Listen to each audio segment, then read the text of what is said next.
मीरा भाईंदर येथील मनसेचे नेते अविनाश जाधव यांना मराठीच्या मुद्द्यावरून मोर्चा काढण्यास परवानगी नाकारून आज पहाटे पोलिसांनी अचानक अटक केल्याच्या निषेधार्थ रत्नागिरी जिल्ह्यातील खेडमध्ये मनसे नेते प्रकाश महाजन, वैभव खेडेकर यांच्या नेतृत्वाखाली मनसैनिकांनी रस्त्यावर उतरून आंदोलन केले।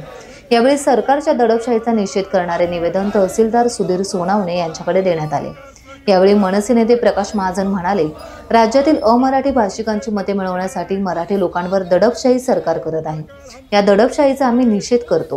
मुंबईसह संपूर्ण महाराष्ट्रात राहणारे अन्य सर्व भाषिक इथलेच होऊन राहतात, मात्र काही ठराविक बिहार, उत्तर प्रदेश, आजमगड आदी भागातील लोक इथे येऊन राजकीय स्वार्थ साधण्यासाठी अमराठी लोकांना चिथावणी देत असल्याचं मीरा भाईंदर येथे निघालेल्या अमराठी लोकांच्या मोर्चावरून सिद्ध झालं। मात्र अशा लोकांना धडा शिकवण्यासाठी मराठी माणूस पक्ष भेदाबाहेर पडून एकवटतो, हे आज अविनाश जाधव यांना अटक झाल्यानंतर झालेल्या मोर्चातून सिद्ध झालंय, असे ते यावेळेस म्हणाले।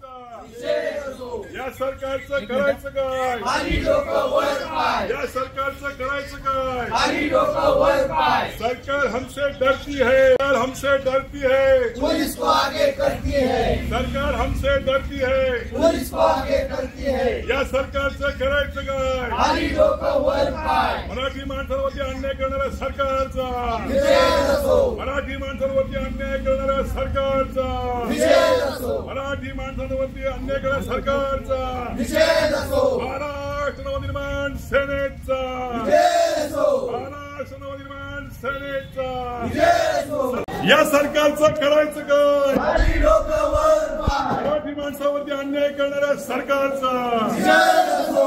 या सरकारचं करायचं काय? खाली डोकं वर पाय. मराठी माणसावरती अन्याय करणाऱ्या सरकारचा निषेध असो. काय देऊ का?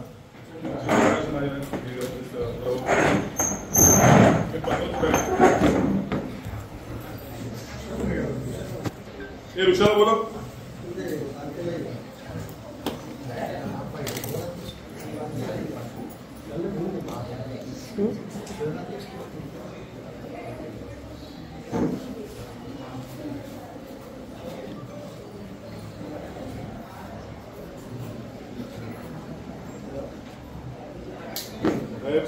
या सरकारने जे धोरण अवलंबलंय मराठी माणसाचं अन्याय करण्याचं, आणि आमच्या तरुण नेत्यांना सकाळी 3-3 वाजता घरात न उचलून द्यायचं, हे जे काय सरकारचं दडपशाही त्याचा निषेध करण्यात इथपर्यंत आलं। आमचे नेते अविनाश जाधव सकाळी 3 वाजता घरात न उचललाय।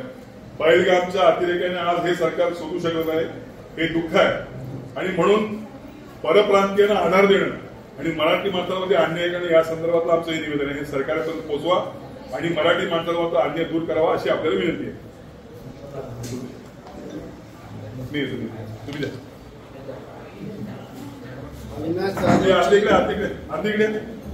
अविनाश जाधवची त्वरित सुटका करण्यासाठी आमच्या भावना आपण सरकारपर्यंत पोहोचवल्या।